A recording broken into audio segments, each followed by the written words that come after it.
Kim লিখেছেন, শবে বরাতের কোনো বিশেষ আমল আছে কিনা। ইদানিং দেখছি মাদ্রাসায় পুরুষ শিক্ষক ধর্ষণ করছে, খুন করছে, এসব নিয়ে কেন আপনারা কথা বলেন না? তাদের বিচার কেন? আমি একটি বেসরকারি প্রতিষ্ঠানে চাকরি করি, আমাদের সরকারি বেসরকারি কোনো ছুটি দেয় না, তার বিনিময়ে কোনো পারিশ্রমিকও দেয় না। এমত অবস্থায় শুধু শুক্রবার পারিশ্রমিক মালিকের অজান্তে নিয়ে নেওয়া যায় হবে কি? চলুন তাহলে আর দেরি না করে যে সমস্ত প্রশ্ন আমাদের কাছে চলে এসেছে ইতিমধ্যে সেগুলোর উত্তর দেওয়ার পালা আমরা প্রবেশ করি। এমডি মুনতাসিন ইসলাম, আপনি লিখেছেন, একজন জেনারেল পড়ুয়া হয়ে পড়াশোনার পাশাপাশি দিনের পরিপূর্ণ জ্ঞান অর্জন কিভাবে করা সম্ভব? দিনের উপরে টিকে থাকার জন্য করণীয় কি? খুবই সুন্দর একটি প্রশ্ন করেছেন ভাই মুনতাসিন। আপনার প্রশ্ন উত্তরে বলতে চাই, জেনারেল শিক্ষিত হওয়ার পাশাপাশি, জেনারেল স্টুডেন্ট হওয়ার পাশাপাশি আপনি দিনের পরিপূর্ণ জ্ঞান অর্জন করবার জন্য প্রথমত কোরআনে কারিমের শুরু থেকে শেষ পর্যন্ত সংক্ষিপ্ত হলেও একটা তাফসিরের সহযোগিতা নিয়ে পরিশেষ করা দরকার। সেই সাথে প্রিয় নবী সাল্লাল্লাহু আলাইহি সাল্লামের জীবনী, যে কোনো একটা জীবনী বা একাধিক জীবনী শুরু থেকে শেষ পর্যন্ত পরিশেষ করা দরকার।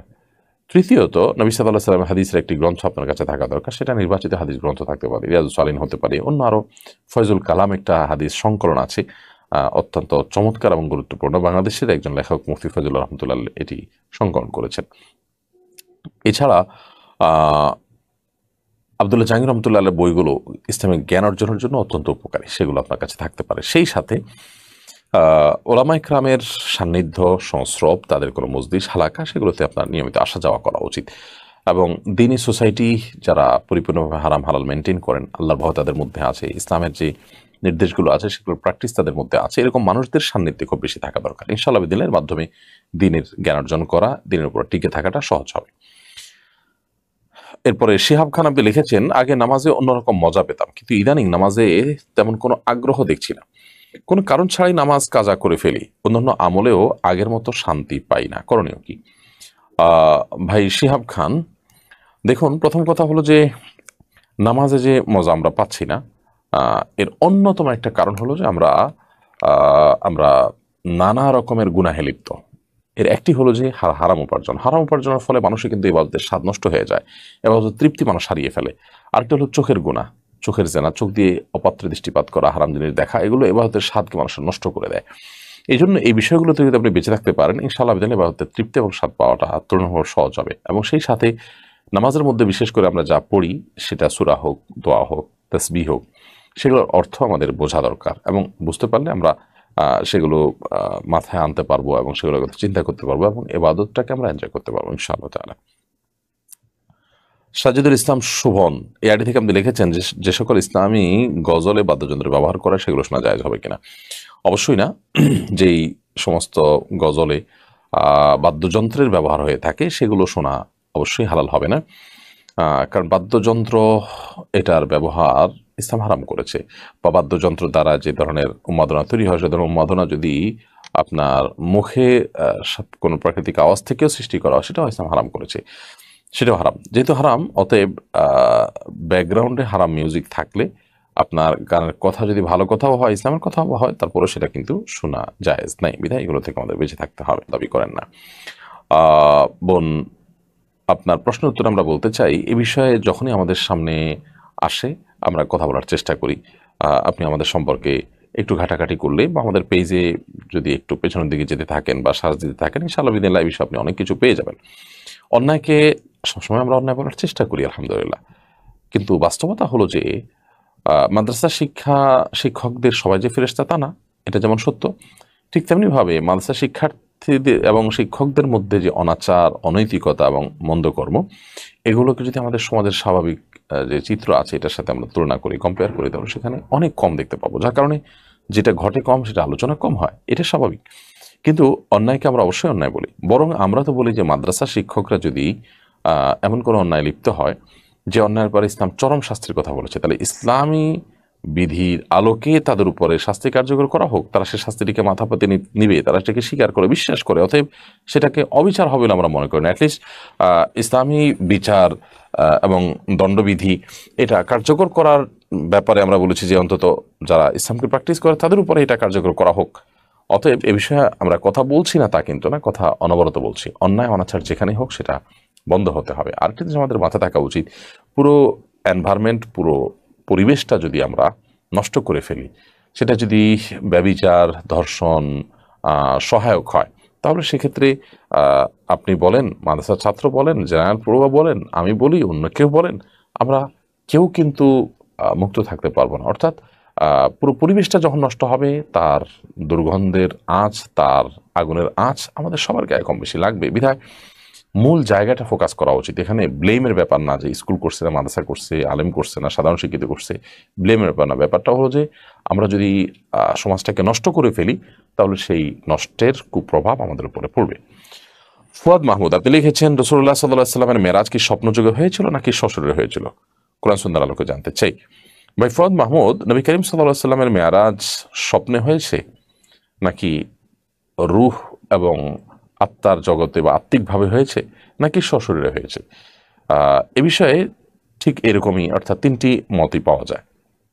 স্বপ্নযোগে হয়েছে কিছু কিছু মানুষ বলেন, তবে সেটি পৃথিবীতে ম্যাক্সিমাম স্কলার বা মুসলিম গণের মতে সঠিক নয়। কোনো কোনো সাহাবীদের মন্তব্য পাওয়া যায় যে তারা নবী সাল্লাল্লাহু আলাইহি সাল্লামের মেরাজটাকে রুহের জগতে হয়েছে বলেছেন, কিন্তু সেই দাবিটাও জমহুর বা সংখ্যাগরিষ্ঠ সাহাবী, তাবিঈন এবং মুসলিম স্কলারগণ খণ্ডন করেছেন। এবং সংখ্যাগরিষ্ঠ আলেমদের মত নবী সাল্লাল্লাহু আলাইহি ওয়াসাল্লাম মেরাজটা সশরীরে হয়েছে। সশরীরে হয়েছে তার একটা প্রমাণ হলো আল্লাহ রাব্বুল আলামিন কোরআনে কারিমে বলেছেন, সুবহানাল্লাযী আসরা বিআবদিহি, আল্লাহ তাআলা তার বান্দাকে রাত্রিকালীন ভ্রমণে তুলে নিয়ে গেছেন বা উঠায় নিয়ে গেছেন বা ভ্রমণ করিয়েছেন। তো এই যে রাত্রিকালীন ভ্রমণে আল্লাহ তাআলা তার বান্দাকে নিয়ে গেছেন, এইটা বলার মানে বান্দা বলতে কারোর আত্মাকে বোঝায় না, বান্দা বলতে পুরো শরীর সহ গোটা মানুষটাকে বোঝায়। এরকম আরো যত আয়াত হাদিস এ প্রসঙ্গে আছে, সবগুলোর দিকে তাকালে বোঝা যায় এটা সশরীরে হয়েছে। সশরীরে ছাড়া আপনার আত্মিকভাবে হয়নি। যদি সশরীরে নাই হবে, তাহলে বোরাক নামক প্রাণী উপর তাকে বহন কেন করতে হবে? এটার উপরে চড়ে কেন তিনি যেতে হবে যদি আত্মিকভাবে হয়? আত্মিকভাবে যাওয়ার জন্য তো এগুলোর প্রয়োজন হয় না। সবচেয়ে বড় কথা হলো যে আত্মিকভাবে কিংবা আপনার স্বপ্নজগৎ যদি হতো, তাহলে নবী সাল্লাল্লাহু আলাইহি সাল্লামের এটা মিরাকলের ব্যাপার থাকতো না। স্বপ্নজগৎ আমরাও অনেকে অনেক কিছু দেখতে পারি, সম্ভব সব জানা, জাহান্নাম বা অনেক কিছু দেখতে পারি। তার সেই ঘটনাটা মিরাকল ছিল এবং সেটাকে অস্বীকার করেছিল মক্কার মুশরিকরা। সেটা কেন হয়েছে? যদি স্বপ্নযোগে হতো, তাহলে তো এটাকে কেউ অস্বীকার করার কোনো কারণ থাকতো না। বিধায় নবী সাল্লাল্লাহু আলাইহি ওয়াসাল্লামের মেরাজ সশরীরে হয়েছে, এটি হলো অধিকতর গ্রহণযোগ্য মত এবং সংখ্যাগরিষ্ঠ আলেমদের মত। আরোহী মিমি এআইডি থেকে আপনি লিখেছেন, কেউ যদি কাউকে কালো জাদু করে, সে আত্মীয় হলে তার সাথে কোনো কথা না বললে গুনাহ হবে কিনা? আপনি কোনো আত্মীয় দ্বারা ক্ষতিগ্রস্ত হলে এবং তার সাথে কথা বলতে গেলে আপনি আরো বিপদের মুখে পড়তে পারেন, এরকম হলে অবশ্যই তাকে অ্যাভয়েড করার রাইট আপনার আছে, অধিকার আপনার আছে। বিশেষ করে সে আপনাকে কালো জাদু করেছে, এই বিষয়টা যদি নিছকই সন্দেহ সংশয়ের জায়গায় না থাকে, বরং এটার সপক্ষে জোরালো দলিল আপনার কাছে থাকে, তাহলে সেক্ষেত্রে আপনি অবশ্যই তাকে অ্যাভয়েড করতে পারেন, বিশেষ করে আত্মরক্ষার প্রয়োজনে। তাছাড়া যে প্রাকৃতিকভাবে তার প্রতি আপনার ঘৃণা বোধ তৈরি হবে, সেজন্য দূরত্ব বজায় রাখাটা কঠিন কিছু না, কিন্তু সেই সাথে মানে এটা অসম্ভব কিছু না, কিন্তু সেই সাথে তার প্রতি আপনার অনুকম্পা, আপনার অনুগ্রহ, এক ধরনের দয়া মায়াও কাজ করবে, সেটা অস্বাভাবিক না।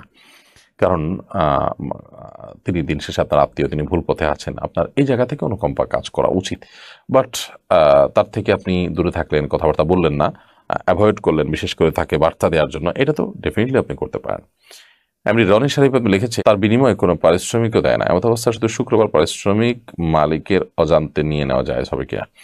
দেখুন, এই বিষয়টি ইসলামের শরিয়াত দৃষ্টিকোণ থেকে আমরা বিশ্লেষণ করলে বলতে হবে, মালিক এবং শ্রমিকের সাথে যে চুক্তি হবে, সে চুক্তি ঠিক রাখতে হবে।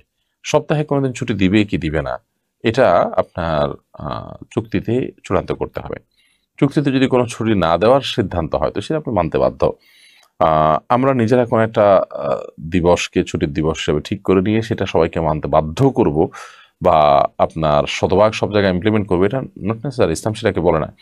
হ্যাঁ, একটা রাষ্ট্রের অবশ্যই একটা সমাজের স্থিতিশীলতার জন্য একটা মানুষের শ্রমিকদের অধিকারের কথা বিবেচনা করে কোনো আইন হতে পারে, সে আইন বাস্তবায়ন হতে পারে, সে ভিন্ন বিষয়। কিন্তু এক্সেপশন বলতে কিছু আছে। কোনো চাকরিতে ভিন্ন কোনো প্যাটার্ন থাকতে পারে, ভিন্ন কোনো ধরন থাকতে পারে, ভিন্ন কোনো কাজের চাপ থাকতে পারে, আপনি সেটা করতে তো বাধ্য না। আপনি যদি মনে করেন না আমার ছুটি ছাড়া চলবে না, তাহলে আপনি চাকরি করবেন না। কিন্তু চুক্তিতে যদি আপনার ছুটির উল্লেখ না থাকে, তাহলে আপনি ফাঁকি দিয়ে তার কাছ থেকে ছুটি নিতে পারেন, এটা মানুষের অধিকার ব্যাপার। দেখুন, ইসলামের চাইতে ব্রড, ইসলামের চাইতে মানুষের অধিকারের ব্যাপারে এত সচেতন আর কেউ নাই যে মালিক শ্রমিকের প্রতি আমি দয়া দেখাতে গিয়ে মালিকের অধিকার নষ্ট করলাম, এটা আমার নাই। চুক্তি করবে উভয়, এবং এই চুক্তি করতে কেউ কারোর সাথে বাধ্য না। আপনি বুঝে শুনে যখন কোনো কিছুকে মানবেন তখন সেটা আপনাকে মেনে চলতে হবে। আর যদি আপনি বুঝে শুনে কোনো কিছু মানেন তারপরে মেনে নিয়ে চুক্তি করে এরপর আপনি সেটাকে মান্য না করেন, তাহলে সেক্ষেত্রে আপনি চুক্তি লঙ্ঘন করলেন এবং সে জায়গাতে সরে আসলেন। এজন্য ফাঁকি দিয়ে ছুটি আদায় করার কোনো সুযোগ নেই যদি এরকম ছুটির কথা চুক্তিতে না থাকে। রাহাত হোসেন আপনি লিখেছেন, অন্য ধর্মের মানুষের সাথে কাজ করি, ওনাদের টাকায় কি খাবার খাওয়া যাবে? অন্য ধর্মাবলম্বী মানুষের সাথে যদি কাজ করেন, ওনারা যদি আপনাকে খাবার অফার করেন হালাল টাকা হলে বা হালাল খাবার টাকা দিয়ে কিনলে দিলে আপনি সেটা অবশ্যই খেতে পারেন, কোনো অসুবিধা নেই। আব্দুল হাকিম লিখেছেন, শবে বরাতের কোনো বিশেষ আমল আছে কিনা? শবে বরাত যেটাকে আমরা বলছি সেটি কোরআন হাদিসের ভাষ্য অনুযায়ী মূলত লাইলাতুন নিসফ মিন শাবান বা শাবানের মধ্য রজনী।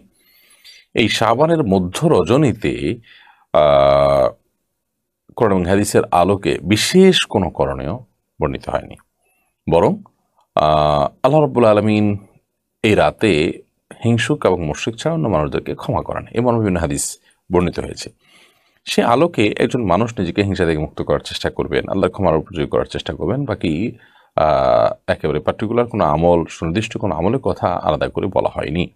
যে সমস্ত আমলের কথা আমরা শুনতে পাই এগুলো বিশুদ্ধ কোনো হাদিস দ্বারা প্রমাণিত নয়।